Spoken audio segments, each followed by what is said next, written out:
Brother! Brother! What's happening? What's up, bro? How you doing, man? Good, man. We got what you call a his, a hers, and a theirs.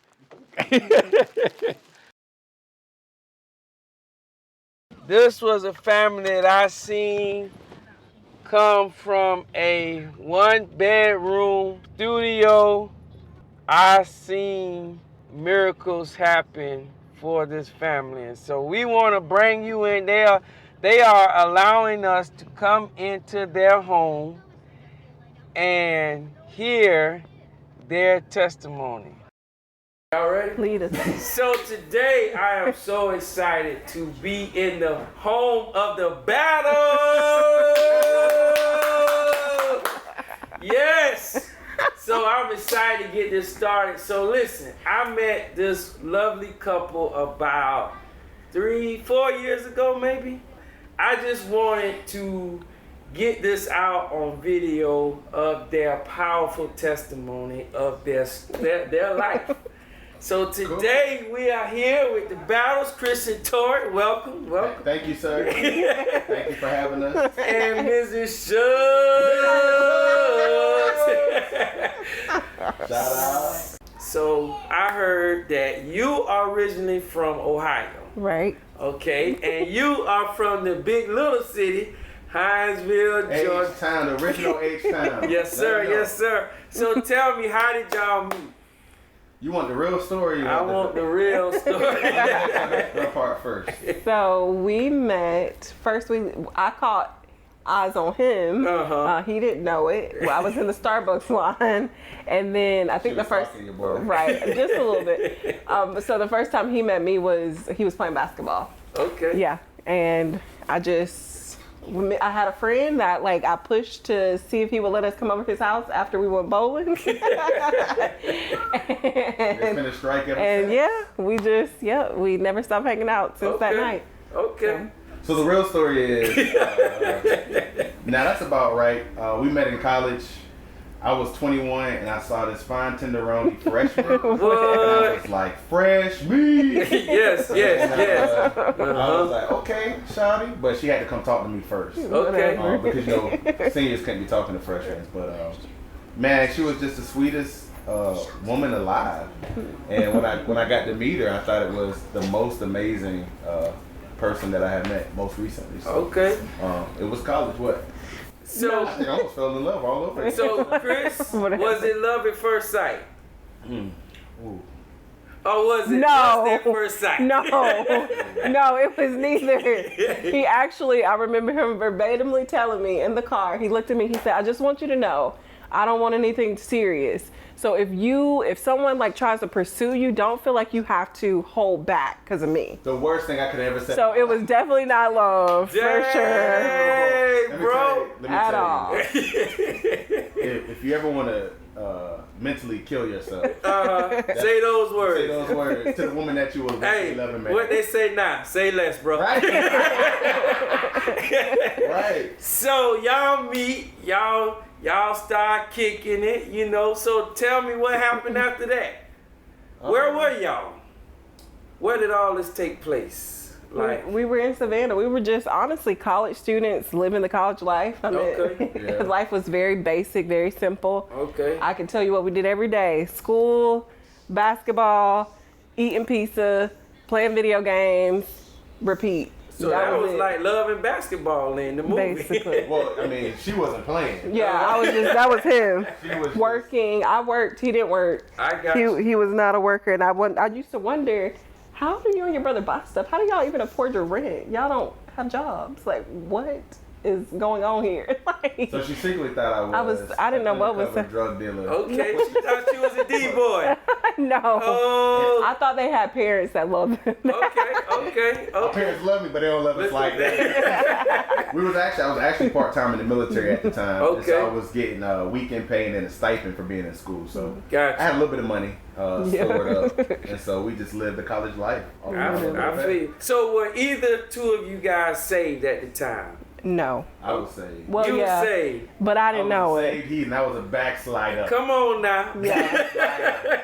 Okay, so let's fast forward to when y'all got back into the Lord. yeah. Yeah. So he moved away to Virginia. I stayed here and finished school. And mind you, so you talk about like him being saved.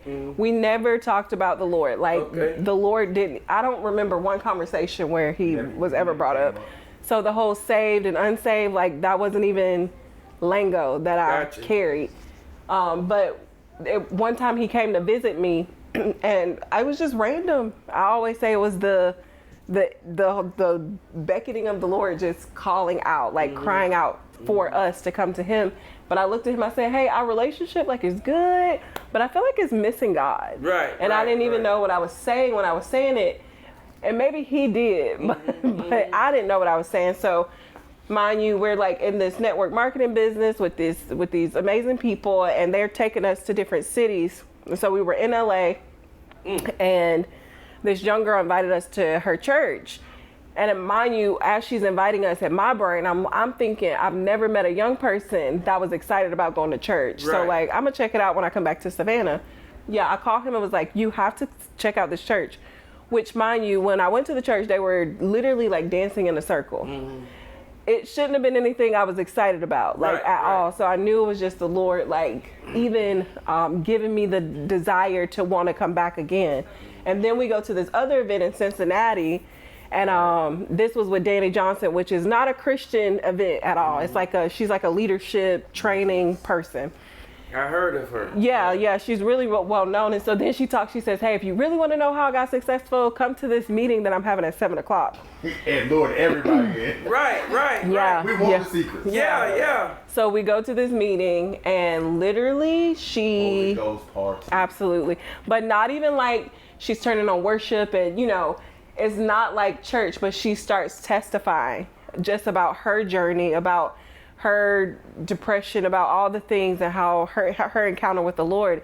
And then she walks us through this unforgiveness piece where we have to look at the person next to us and imagine that they're the person that we have to forgive. Right. And that was the first time I've even heard about like forgiveness. Right. Yeah. And so my person was my daddy. I don't know. I think his was his ex-wife. Right.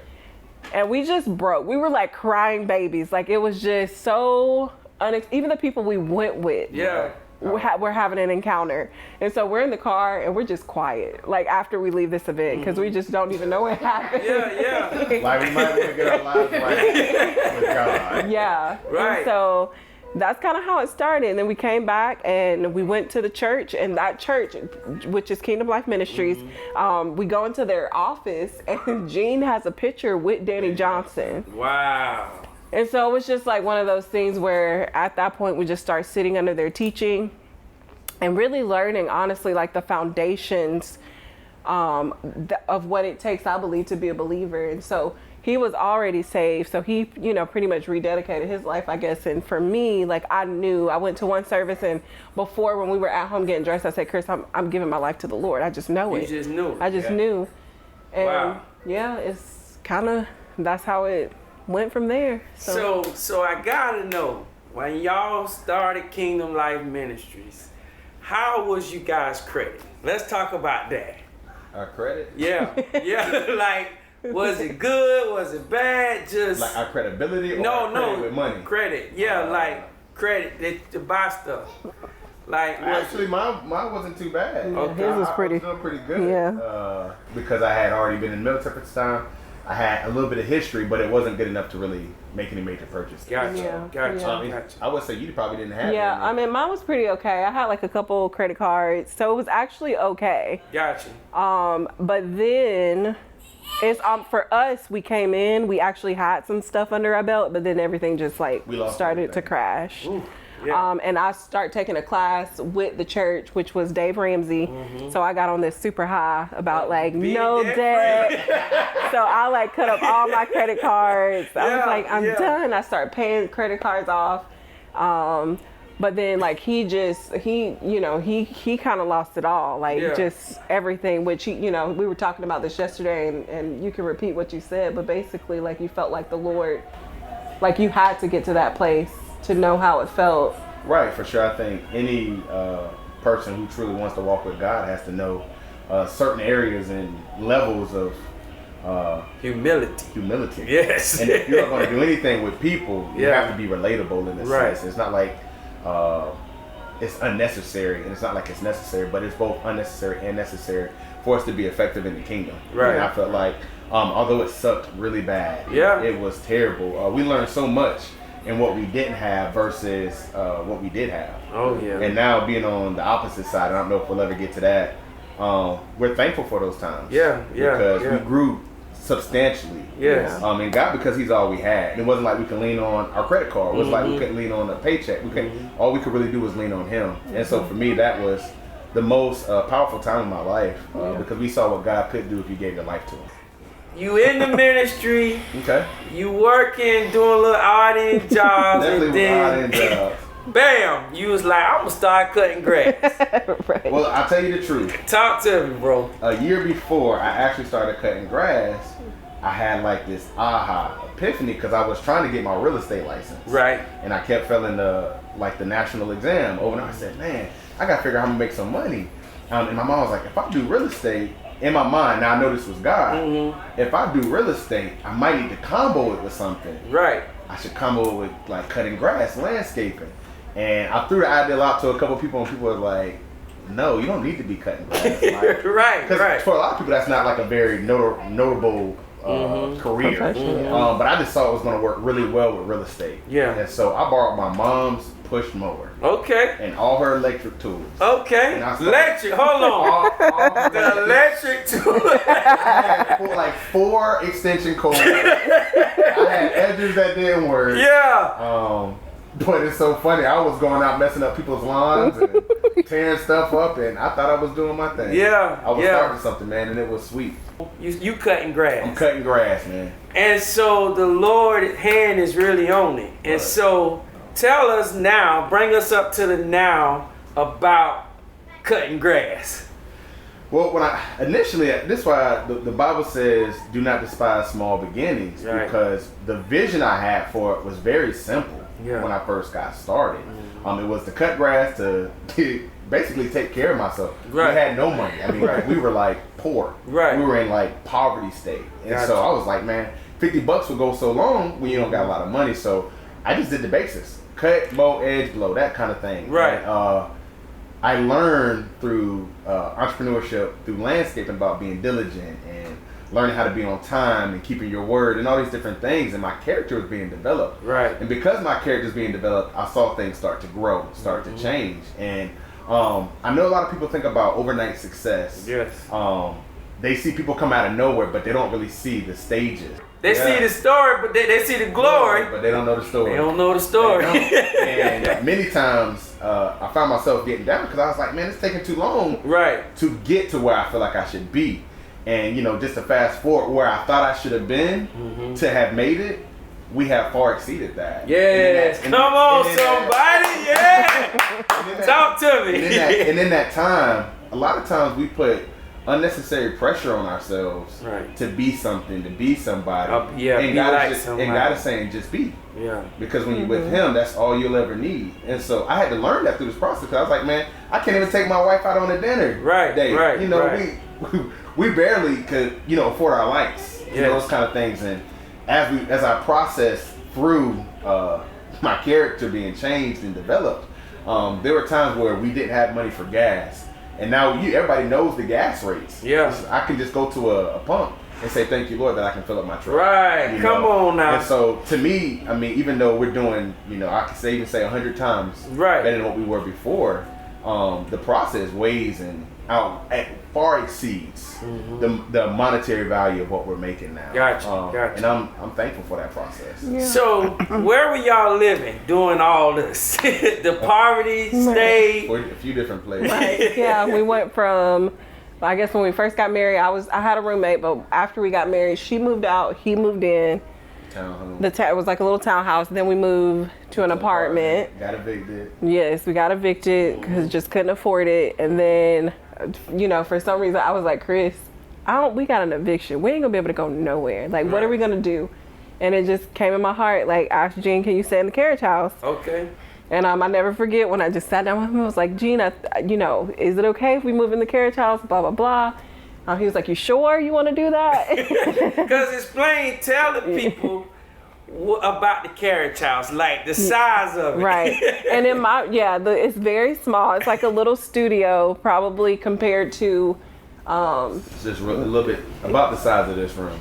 yeah, compared to like, The whole room is the whole house. yeah, basically it's a living room, a kitchen, 1 bedroom, and a bathroom. So it's really small. You know, at that time, I'm just thinking survival mode. We just need a place to live. I didn't care about it being small. Right. So then we moved out here. He agrees. He's like, okay, we move out here. And I mean, I want to say we moved out here in 2016. Could have been. Yeah, maybe 2016, going into 2017. But it was definitely, you know, at first, obviously, when it was just me and him, it wasn't like such a big deal. I think we complained about the driving all the time because it's 45 minutes from our ride. Oh my God. And don't be tired. Yeah, oh my gosh. And so that part was a lot. And then, you know, I worked, he worked, so I would leave before the sun was out, come home after the sun was down. And so I was just like, this is not the move. This like, is not it. This can't be, like, this can't. And then, you know, we got pregnant, had our daughter, she's in our home. We had our nephew that came and lived with us. My sister, like, came and was living with us. So we were just in this little tight space. And I had many high and low moments, you know, moments where I'm just like, okay, I feel the courage to stay longer. And I was like, Chris, I don't care what we do. We got to go. We have to find a place. And so I started looking for homes in Richmond Hill. I just knew movement had to happen. I knew, and I don't know how it kind of ended up, but we would come over to this side all the time. And I was like, he's building that house. Let me see if I can get in contact with the builder to see if he would And so that's what we did. We got in contact with the builder. And he worked out a plan with us where basically we put money down with the intent to try to buy the house within a year. And that's kind of how we ended up here. So tell me, how was the feeling? Because I'm going to rewind back. I'm going to dial back because, you know, Nat and I kind of experienced the same thing. You know, well, for us, it was living beyond our means. And, you know, a lot of people didn't know that we too was homeless. We got evicted. You know, I wanted to flex my muscles. I was a business owner, you know, and I found this house on the river, you know, that a business owner should have. Right. And the rent was like $2,600. I won't forget that. $2,600. That's just the rent. That's not talking about lights, cable, the kids we have in the house. 8 kids. Wow. Shoot. So she was like, her and her dad was like, you know, y'all sure y'all want to do this? And I'm like, yeah. So 8 months in, I'm like, I sent the owner a letter, was like, hey, we can afford $1,100. I was like, that's it, you know. And he evicts us. Bam. So I'm No like, mercy. don't know nothing. So we split up. Half of the kids go to my mom. We stand at my uncle's house. So I totally understand the struggle. Yeah. And you know, you say the humility. Whew, it's real. Right. So this is kind of where I met you guys at, cause I remember the first time I come to Yellow Bluff. Steve take me around and he's like, this is where Chris and Tori. And I come upstairs and I'm like, okay, is this what Christianity about? You know, I'm thinking that in my mind, like, I don't know, because, you know, by that time, I think I had went to one of Gene's teachings. Right. And it was a pastor's conference, and we worshiped for 10 hours. And, and then he started teaching, and I'm like, nah, this ain't for me. This ain't for me. So I meet y'all, and then, you know, we start getting to know y'all, and you know, just knowing y'all wanted a kid. Right. And it wasn't happening, you know, so, you know, I think I asked Tori, like, was it the doctor saying that y'all couldn't have a child or just it wasn't happening? Right. Mm-hmm. So what faith or what did y'all have to do to muster up the belief that y'all was gonna have y'all daughter? We didn't. Yeah. We didn't muster up no faith. Okay. Mm-hmm. That's the thing. When I first, so mind you, this with Tori and I was married before, and my ex-wife, this is where I think the seed came in. She never got pregnant. Gotcha. And so when we're, you know, as a married couple wanting to have kids and, you know, obviously enjoying the married life, she wasn't getting pregnant. So already in my mind, I was like, dang, maybe there's something wrong with me.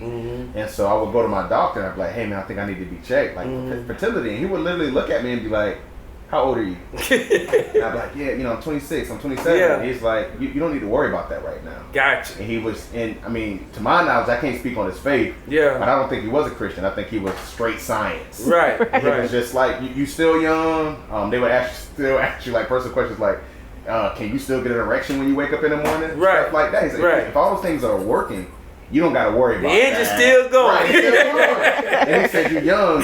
It's just, sometimes we got to learn how to hear God. Right. You know, it doesn't always come through the pulpit. It can come Right. through a donkey. Yeah. You know, I'm not saying the doctor was a Yeah, donkey, yeah. but it's an unsuspected kind of person. Right. And he said, you just need to enjoy your wife. Wow. Your life with your wife. And I was like, all right, but I'm like, bro, I don't know if I can have kids. Right. In my mind. And so, you know, we just kept doing it every month. Everything kept working the same. And we got to the point where we're just like, look, would you be okay if we had to adopt? I remember that specific conversation. I said, because, look, I don't know if it's going to happen. Right. And so we both was like completely at peace with that. And it was like the next month we was pregnant. Yeah. Yeah, so let's go back because I remember the prophecy. I remember because Gene, he prophesied to y'all, and then like a couple of weeks later, him and I was at lunch, and he was like, hey, I'm gonna tell you, Chris and Tori, I'm so excited for them. I saw a vision of Chris opening the door and these two little kids running out, and I'm like, dang, like you saw that? And he was like, I saw the porch, and he was just naming all this stuff, and so, bam, you find out you're pregnant. Right. So what did that do for y'all? Like, how did that make y'all feel? Like, I definitely was. I think I was shocked for Really? some time. Like, whoa, like Is this this real? is yeah. Is this real? yeah. So I was so excited, but also very shocked that like it's happening. Like it's happening.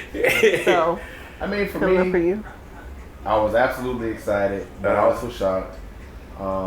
Because, I mean, I believe as true Christians, we want to have the faith to believe for the things that we Right. want. But sometimes it's not there. Right. And God has to supernaturally give it to us. Yes. And I think it's given to us sometimes through our, like, contentment.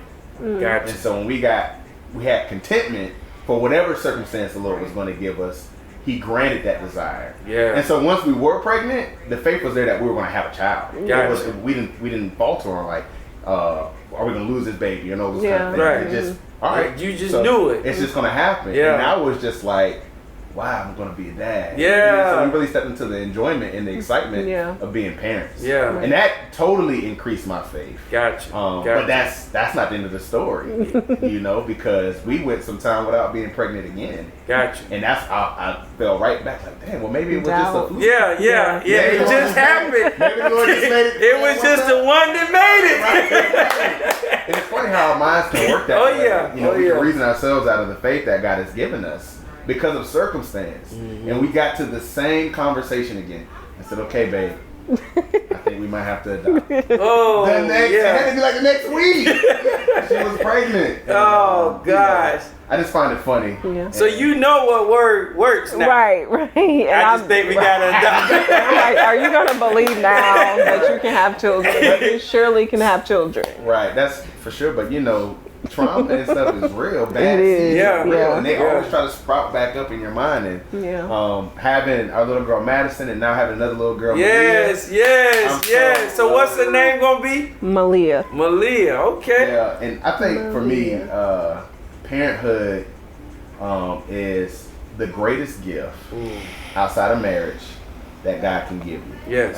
And the reason I say that is there's a love that cannot be described. It can only be experienced. Right, and right. So I say that for both marriage and for becoming a parent. And it doesn't have to be a natural birth kind of thing or natural inception. It can be through adoption or fostering. But I know when I started realizing like, wow, we really about to have a family. There's something in me changed. Right, and it clicked, and that love I have for Tori absolutely increased, was I thought was supernatural. But for my little girl Madison and for this little girl, I just know there's something that God designed for people to experience through parenthood. So let's hold that thought. Okay.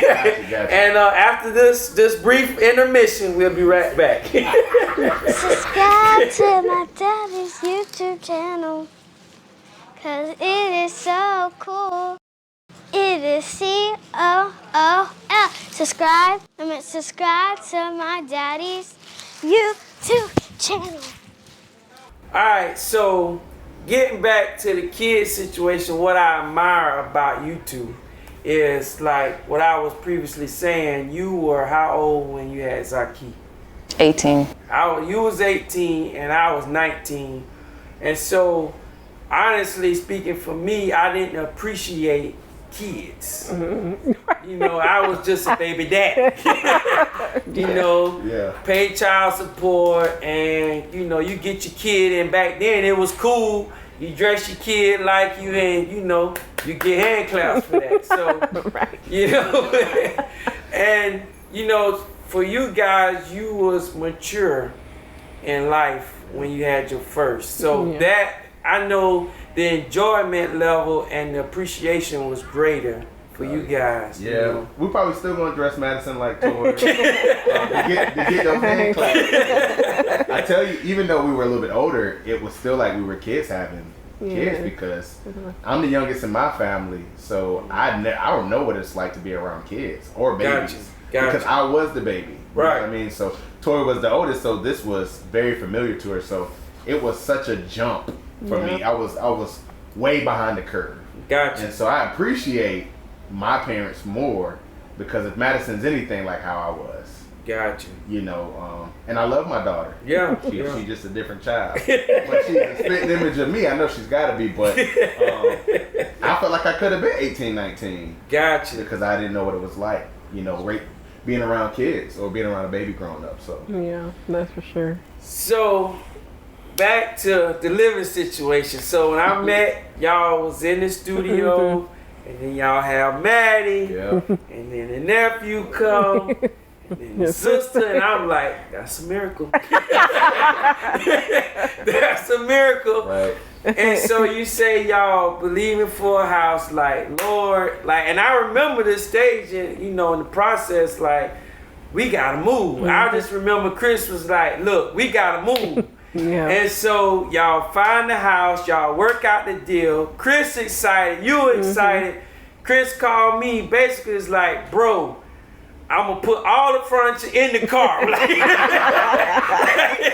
Like we moving, like I'm like, bro, you need help? He was like, nope, we gonna do it. We gonna move.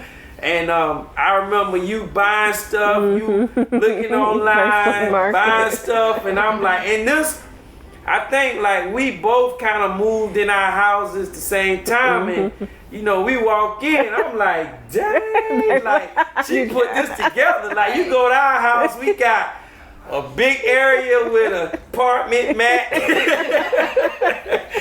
Like everything was too small, and I'm like, I'm walking here and I'm like, dang, y'all put this together. So, y'all renting the place or whatever, rent their own. And then year passed, no purchase. What happened?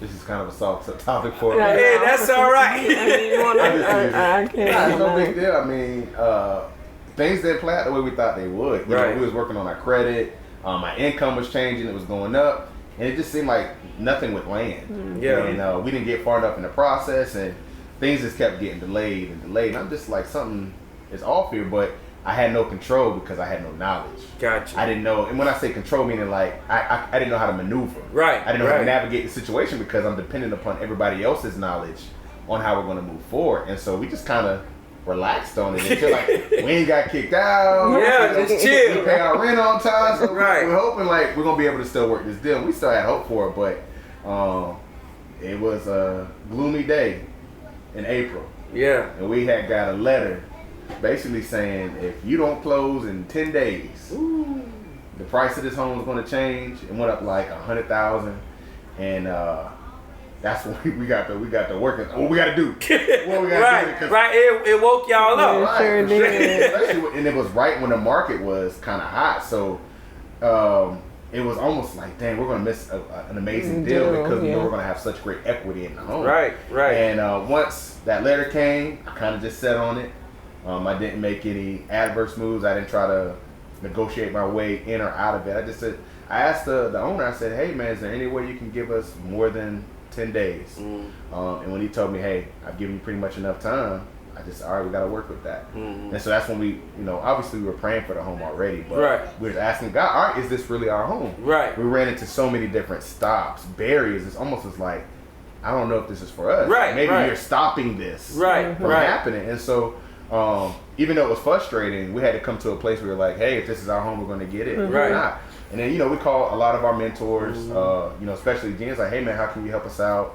Him and Zenny put some ideas together, and they talked to the owner, and he just wasn't budging. Yeah. And no shade or no hate to him, man. Yeah. It's business, and he's a very gracious man to us. Right. But when he said this is what it's going to be, that's what we rolled with. And I remember, and I didn't tell a lot of people this, I prayed to God, and I just said, Lord, many times as Christians, I keep looking at relationships. Yeah. Many times as Christians, we're always looking at how we can get the deal. Right. And he's a Christian too. And I said, Lord. Wow. And I said, hold on, bro. You just said something. Yeah. Because at this moment, you got two Christians. Right. And he want to do right by himself, Right. business, and God. Right. And you want to do right for yourself and your family. Right. So yeah, I just it was a face-off. It was a face-off, but this is where I think we go wrong a lot of times as Christians. We're always trying to get the edge on somebody. Well, I wouldn't say always. One up. We want to be the one up, or we want to be the one that has the favor, or like, God has given me the deal. Right. And if it's two Christians, we should be able to make a deal where it's fair for both parties. Right. And I said, Lord, instead of me trying to figure out how I can get the best deal, because I felt like, well, man, he can get a better deal than what he's giving us. I said, can we figure out a way to make?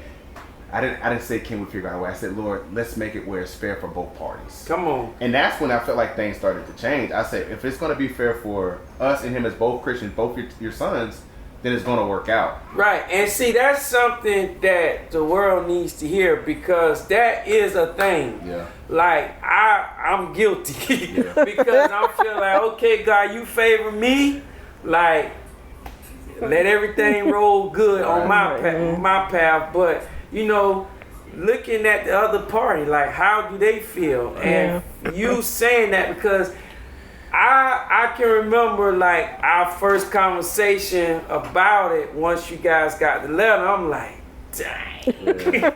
Like, and I'm not saying you portrayed it, but it was almost like you were saying, man, like, I don't even know if this is for me, And I can remember Gene prophesying, like it was like a movie, like saying that he saw the porch and this was your house, and just me and Gene talked about it, and he was like, man, is it, putting the money up, whatever to keep, and even me, I was like, dang, Gene, you gonna let this happen? Like, and I asked him, and he was like, son, the Lord told me to stay away from it. So I was like, okay.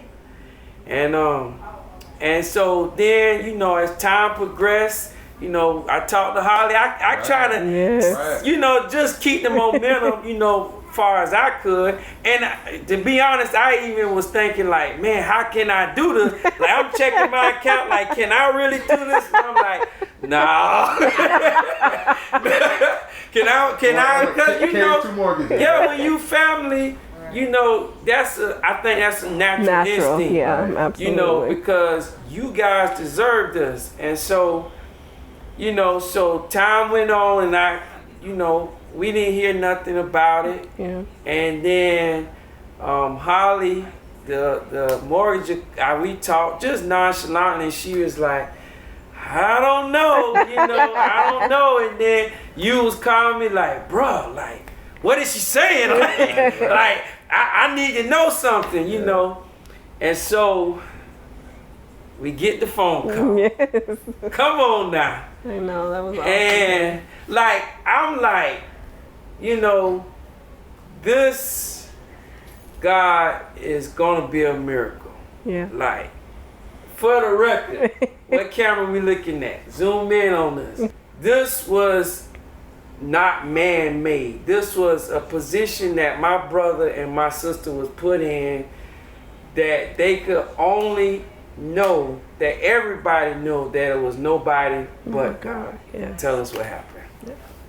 I mean, it goes back to it. After I prayed that, let it be fair. Like, God, I want it to be fair for both of us. Instead of wanting to get the one up, because I felt like we were going to lose a lot if we had to increase the price of the home. Right. And we landed on a cost that I believe was fair for both of us. And we just rested. And I felt like the Lord was trying, because I did everything within my power. Right. I'll tell you that. To try to make it where we could close in this home. I worked hard. We tried to get our credit right. We did so many different things. I'm not saying it wasn't, God didn't assist me or give me strength for it. But I was like, I'm gonna do everything I can, right? Even if it is in my own strength, right? Because I wanted to have a home for my family, right? And I don't want to be a vagabond, moving here, moving there, and right. I ain't want to hear from Tori either, right? And, that's the scariest part. And so we just rested, and I'm a prior veteran, or I'm a veteran from the military, and Tori got an unction a year ago about seeing if we could qualify for the VA, and when we really started moving through the process, that's when we knew things had changed, because things started like accelerating really, really quickly. And there was like, we need these 3 documents, and one we were able to get like in an instant. The other one was our military document, and I was like, I don't know if I have enough time to even qualify for a VA. Right. And we did all our research. I had to make a few phone calls, and it said, based on what we have here in the system, you're missing 2 years of service. Yeah. And I said, that can't be true. I didn't get out to like 2015. They right. only saw 2012. And so I'm calling all these people. We're getting voicemails. We're getting false emails. Nobody's answering. And we're just resting. I'm just like, we're just going to keep moving in that direction. But I'm not going to stress it, because like I said, it's either going to be forced or it's not. So, bro, I got to stop you. Yep. Tell the people, what does it mean to rest? How was that? I'll just say it like this, in this scenario, because I think resting is generally you have peace and calmness in your mind, in your soul. Like, so you're not worrying, you're not stressing, you don't have anxiety about it. You just kind of like resting. Like, whatever. Yeah, chill. It's like I'm chilling. I'm going to just let it be. Right. And I really let it to be removed out of my hands. And so I wasn't trying to work it anymore. Now, I was diligent on doing my part. Right. And so if they said I needed this form, I wasn't resting like, I'll just get to it no, tomorrow. we were sitting there. I was like, no, we need to get this done right now, because it ain't going to fall back on us that we didn't do our part. Yeah. Right. But I did rest, and like, all right, God, we're going to provide everything they say we need, and then it's going to be in your hands. And so that's what we did. And we rested. I'm not saying it was the easiest thing, because right. many times I was like, bro, what's going on? Right. Nobody's communicating. And I need to know what's happening. Right. And so, because I want to know, do I need to do more? Right. But back to the military part, because while I'm resting, we got in contact with this lady for all the way to my last unit, and she had to provide the paperwork. And I was on the phone with her, and she said, from what I can see in your system, you're going to be really close. You're either not going to qualify, or you are going to qualify for the VA loan. And I was a little concerned, because at that time, my last year in service was very iffy. I wasn't, able to show up as much as I used to, because when you're a guardsman, you have to show up every weekend. In my last year, I was starting to have hardship. I was broke. I was poor. I couldn't drive to DC. You know what I'm saying? So I was a little concerned, but I wasn't like worried. Right. I said, Lord, I remember distinctly you saying to me it was my time up out of the military. And I was telling Tori this. I said, sometimes we don't know the fruit of what we think we hear from God until years later. Right. And I said, God, if it wasn't, you would know if we're supposed to get this house based on that time back then. Right. I wouldn't have known it. Right. So if I don't qualify, that means you do have something else for us. And so I just started pulling it together. I was like, all right. I told her, I said, the lady said I'm going to be really close. And she said she don't know if it's gonna land. And so the next day, they had everything was coming up. The system was down. Yeah, she couldn't check paperwork. She was like, "What's your all this stuff? We can't even find you in the system, sir." And so we were just like, "Okay." She said, "Call back tomorrow at this time." I think we called back. They didn't have nothing. But then she calls me back the next day, and she says, "I checked your paperwork, and I think you're gonna make it." Woo! And on the phone, but let me tell you, I think she was messing with me because I was like, I need to know if we're gonna qualify. Right. But she says, "I want you to know, you are like on the very edge of not getting this qualification." And she's, I on the phone, I said, "Hallelujah, I got to thank God right quick because I remember distinctly when he said your time in the military was up." Wow. And I followed that instruction. And so he knew 10 years ago that I was going to get out of the military at a certain time that we were going to need that paperwork now. Yeah. And it all worked out, man. And I called Tori and we just rejoiced. We was happy because we knew we did everything we could, what God was showing us to do in order to qualify for this home. Yeah. And so then it was out of our hands. Yeah. It was like, okay, we submitted everything. Everything we need. So if it is ours, it's gonna come. So you submit the paperwork, and how long was the wait? It was like a week. Yeah, it was a week. And it was, and you get the phone call, so I know you anticipating it. Oh my God. You probably got it saved. Well, tell them we was on the phone. We was on another business my gosh, call. yes. We were on the phone with ADP, and I just did not care. Holly called me, and I clicked her into the call with the ADP worker. And she was, I was like, because I couldn't hang up with him because we were in the middle of something serious. I was like, "I'm so sorry. Is it okay if you hold? Like, this call is, blah, blah, blah." Right. And then she's like, I was like, "Can I call Chris on the other line?" So I called Chris on the other line. So it's me, Holly, the ADP man. And she's just like, "It's finished." Woo! Like, it's done. Like, y'all got your closing day. Everything is finished on y'all end. So just hearing those words definitely was like a weight. Like, wow, this battle is no pun intended. This battle has come to an end. So I was rejoicing with y'all because I get the text. She's like, "Guess who just got cleared to close?" And I was like, "OMG, are you serious?" She was like, "Yes, sweet Jesus."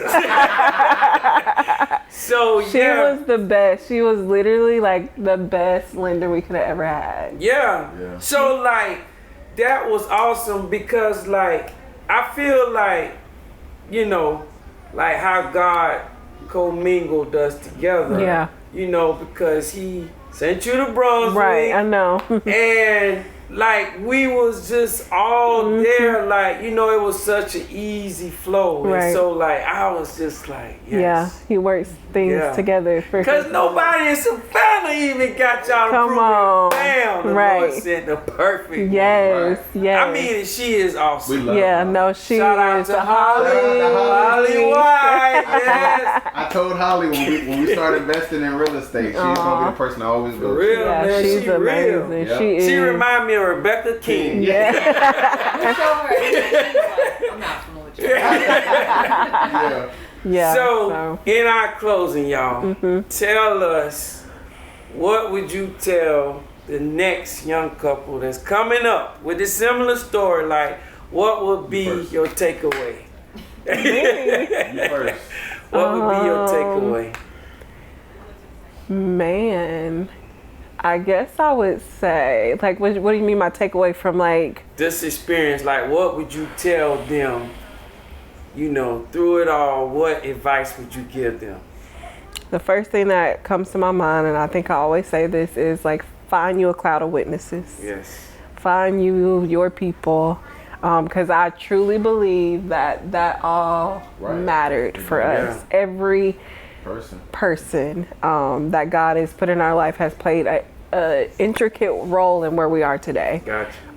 And the Lord uses his people. And so I'm just an advocate for finding your cloud of witnesses. Find your people, because I think that's how we keep in the faith, how we keep going, how we keep enduring, how we keep even believing. If it was just me and him in a box, I think We'll figure it out. Yeah, Yeah. it would have been a lot of. It would have been a lot harder.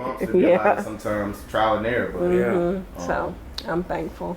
yeah, mine would be. It's gonna sound very simple. Okay, hit us with it, bro. Even common.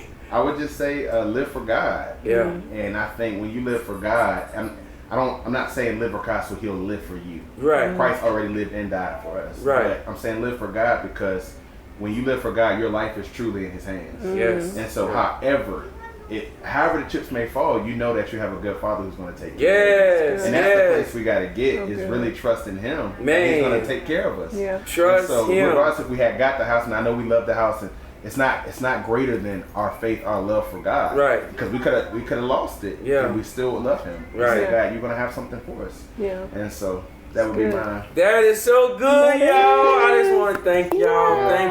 Thank y'all. And guys, we have an audience today. We have a live audience. I wanna...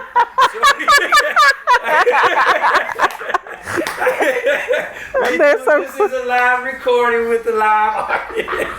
But babe, come on, let's get the basket. We got something we want to bless y'all Are with. y'all gifting all your people, or we just only?